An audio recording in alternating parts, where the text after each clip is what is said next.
Well, first of all, we're extremely grateful and excited to be here. This has been an unbelievable experience. We've been here 24 hours. This city is gorgeous. The hospitality has been really first class and very fitting for the NCAA tournament and 68 great teams to be able to experience this, and we're thankful to be a part of it. We have an unbelievable group of guys, as I'm sure you got a chance to see by talking to only 4 of them. They're a faithful bunch. Their chemistry is very real. Their connection is very strong, and that's evident when we play, and especially throughout the season that we've had. And so we're excited to be here. We feel like we're continuing to get better and better throughout the season and hoping to carry that over here into March Madness. Thank you. Questions? Let's start here on the inside aisle. Gina, thank you.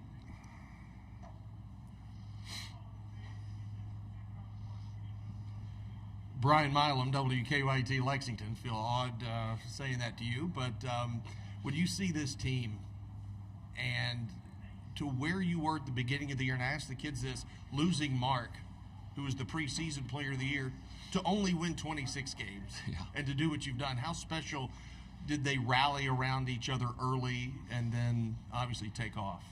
Yeah, that's a great question. I think anytime you talk about this season, you want to look at the full scope of our journey in order to tell the whole story, right? So I appreciate that, Brian, starting off with that question, because at the end of the day, basketball is the greatest teacher of life. Okay, it really truly is, and I don't mean that as a slogan, and so that's very important to how we approach our day as a staff and as a program, and we take that very seriously. And I think as a head coach, I believe your players are going to take on your identity, okay, and however you respond to things, whether they're positive or they're negative, is exactly how they are going to respond. And so we talk about the response of this team a lot. Right? You're not making shots. How are you going to respond? You turn the ball over. How are you going to respond? You make a mistake. And if you walked in our locker room right now and asked our guys, any of them, what's the most important play in the game of basketball, they would all tell you the next play. And so that's how we start every first team meeting with every team, and we live that out no matter what the adversity is, even if it's losing the preseason player of the year in Mark. And so 2 weeks before the season began, we lost Mark, but it was very much a next man up mentality. We knew how good this team was with him, but we also had a great belief how good this team could be even without him. And so we had guys step up. You had Andrew Thelwell take over the point. He is our point guard, right? But he had to step that up a little bit. He needed to pick up his scoring a little bit in Mark's absence. Jordan Lathan had to become, instead of learning everything at the 2 and the 3, he had to become the 2 and the 1. Same thing for Khalil Thomas. All of those guys sliding up the depth chart in terms of their position and their responsibility. That's a great challenge. And so they were very fearless, and they did not flinch in that challenge. And so to be sitting here with a program record 26 wins, another player of the year, all of that is very special. When you tell the full scope of our journey and of our story, it makes it even more impactful, and it really just speaks to the character of our guys. Jeremy Werner, 24/7 Sports. Preston, you've played a couple of Big Ten teams this year. What are the unique challenges that Illinois will present you tomorrow? They're really good. This will be our 4th Big Ten opponent here that we're playing, and we fell just shy of. We really wanted to win that Big Ten South Division title in those 3 games, and we didn't quite get it done. So we get another chance to. All of those games provide you great experience, right? You look at in the first 5 days of the season, we played at Alabama, we played at Purdue. Then we go to Penn State, and then about 5.5 weeks later, we get a chance to play at Indiana. And so the growth that our team made from the beginning of the season in November to the end of December when we played there was phenomenal. It was astronomical. And so we came up just short at Indiana, a game that we could have won easily, or not easily, but 1 possession, 1 rebound, 1 shot away. But the message in the locker room after that game was, look how far we've come in the last 6 weeks, the growth that we've had. Let's understand why that happened. We just focused on how do we get better each and every day, each and every drill, each and every rep, every opponent. And that was our focus, and it brought us to this moment sitting here in Indiana's locker room with a 1-point loss that hurts. Stay with it. keep believing, keep your focus on each and every day and on each other and just getting better. And when we get to March, we'll be rewarded with another opportunity against a team like this. And the belief is going to be that we're going to be ready to finish the job. Right here we are. Couldn't have written it any better. And so we're excited for the opportunity. Illinois, phenomenal team, right? Anytime you finish second in the Big Ten, that's quite a feat. To win their conference tournament is another great one. So they're playing with great momentum. They have great confidence. They had 3 great performances in Indianapolis where they were down double figures and fought back. So that makes them very dangerous at this point in time, to go along with the fact that they're talented, they're big, they're physical. But we're excited for the opportunity. They have great size and physicality. Brad does an unbelievable job. A lot of the ways that they win games are the same way that we do. And so it's going to be a battle of, can we eliminate the easy baskets with these guys, right? Can we negate how big and athletic they are in transition? Can we keep them off the glass and keep them off the foul line? I feel like if we can do those things, we'll have an opportunity for our defense to really shine, and we'll be right where we want to be at the end of this game. Matt Stevens, I guess. Preston, to that point, do you look at Illinois and feel like there's a style and a tempo that this game has to be at for you guys to be successful tomorrow, or are you malleable enough that you can play any other way, knowing that Illinois likes to get out in transition with Terrence Shannon? Yeah. Again, people always say, man, Morehead State plays slow. I don't know if that's exactly our mentality. We play very deliberately. We haven't quite had the depth this year due to injuries like guys like Mark and Trent Scott, that we couldn't play quite as fast as we'd like to. And so, we're going to run, okay, when we have our chances, especially you need to do that against a team like Illinois before they get their defense set.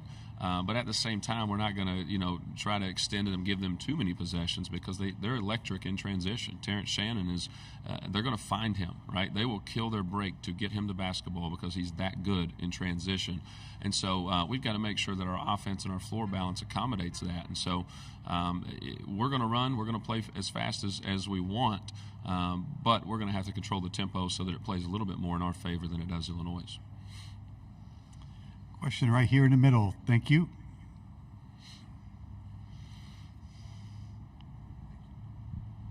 David Patrick, Morehead State Video. Preston, it's well known the last 4 years, incredible success. Obviously, you got, not only is this team battle tested, this program is battle tested.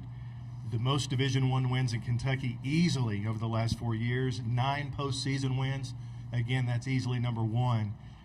Talk about not just the confidence of this team, but the confidence of the program. You expect to win, and that's a credit to you. Well, thank you very much. That means a lot, right? The state of Kentucky is a basketball state. You don't have to live in the bluegrass to know that basketball means a lot throughout our state. So for us to be at the top in number of wins in the last 4 years and postseason wins, that's a very impactful stat right there, and we're very proud of that. But yeah, that's the expectation, right? That's the expectation when you step on that court, is to win every single game, and those numbers are a reflection of the proof that it's possible. And so we are a battle-tested group. We played 9 games this year without a starter. 8 of those were in conference play. We went 6-2 without a starter in conference play. So if you look at it and you say, wow, what extra adversity have you guys been through and come out on the right side of it? There you go. And so this group is not afraid of anything. They're not going to be intimidated by seeding, by a conference, or any of those things. We're going to go out and we're going to play our game, and we're going to do the things that's gotten us to this point right now, and we're going to do them at a high level and have a lot of joy while we do it. Right-hand side, Preston, right here. Scott Ritchie, Champaign News-Gazette. Probably safe to assume Terrence Shannon, Marcus Damask maybe at the top of your scouting report. Is there someone else on the Illinois roster that's maybe caught your eye as you've prepped for them? All of them really. I think they have a lot of depth, right? They're going to play a lot of guys, and so personnel and matchups is going to be really important as to the size, the tendencies, who shoots it, what are they trying to run to get those guys to those certain spots. I just think they all offer a different challenge, right? They've got big guys that can shoot it. They've got, big guys that handle the ball that don't shoot it, right? They've got a point guard who's not necessarily a breakdown type of guy, and he'll do as much posting up as any of their 6'10 guys will do. And so, without naming names and tipping our hat as exactly how we're going to attack these guys, you've got to do a great job with their personnel and applying that. But at the same time, the challenge is as fast as they play, you're not always going to get the matchups that you want, our player on their player. So it's going to be everyone's responsibility to make sure that you're closing out tight to the guys that shoot it. You're not closing out to the guys that aren't looking to do it. And so, again, it comes to trying to not allow them to play to their strengths, but trying to expose their weaknesses. We're under 4 minutes to go. Questions right here. Thank you. Preston, this is kind of about the transfer portal era. I hear a lot of coaches at the mid-major and the low-major level like yourself talk about, well, if I have a really great player, he's just going to leave me. And I know that you have two players, a starting big at Auburn and a starting guard at South Carolina, that have come from your program. And I'm curious how you've been able to manage the transfer portal and make it work for you and make it work for Morehead State. I think obviously the game is changing, the landscape is changing, the rules, you throw in NIL, all of these things. And so you got to figure out a way that you can adapt but not sacrifice who you are. Each of those guys that you mentioned, we sat in their living rooms with their families when they had very few offers, and we made a commitment and a promise that we were going to take care of their sons. And we were going to develop them, not only on the court, but off the court and as men, and that our relationship was going to be very real with them. We're not going to go back on that because they got a different opportunity and they're wearing a different color jersey. So there's no bigger fans of those two guys than Morehead State and my family, and it's very real, and we stay in touch with those guys. And so being able to navigate the portal, a lot of people will say, hey, is your tactic to recruit a high school kid and say, hey, come here for a year and we'll get you to an SEC school? Absolutely not. Those things speak for themselves. They're there. If it's a conversation they would like to have, then we'll have that conversation. But it's we're not going to devalue where we're at, right? I very much love our community and our program, and so we're not going to use it as a stepping stone. However, we're going to stay committed to these players. You come here, and if that opportunity presents itself that you do become as good a player as we believe that you can when no one else in the country does, if that's the best opportunity for you, we'll help you find it and we'll support you through it. And then, we've been blessed to be able to attract guys who can come in and fill those voids. It's all about finding value in players. And I think oftentimes people look at their stats. They look at all these things. Those are certainly important. But you look at the guys that you just interviewed here, none of them had these unbelievable Division I stats that jumped off the page. We didn't have to beat out 20 people in recruiting to get them. We wanted them because we saw value in them that other people did not. And we played them to their strengths, and we've developed these relationships with them that allow them to have evident chemistry and connection on the court. And so when it comes to navigating the portal, that's been our approach. And I feel pretty good about the success we've had in doing that. Final question right here. When you had the interim tag removed, what was it, 7 years ago, however long, you said to me, give me 2 or 3 years and we're going to win big. Where is the Morehead State program right now in your eyes compared to the grassroots level that got you that job and then you took it to a whole new stratosphere? I don't remember saying that, to be honest with you. I'll take it, though. I'll take it.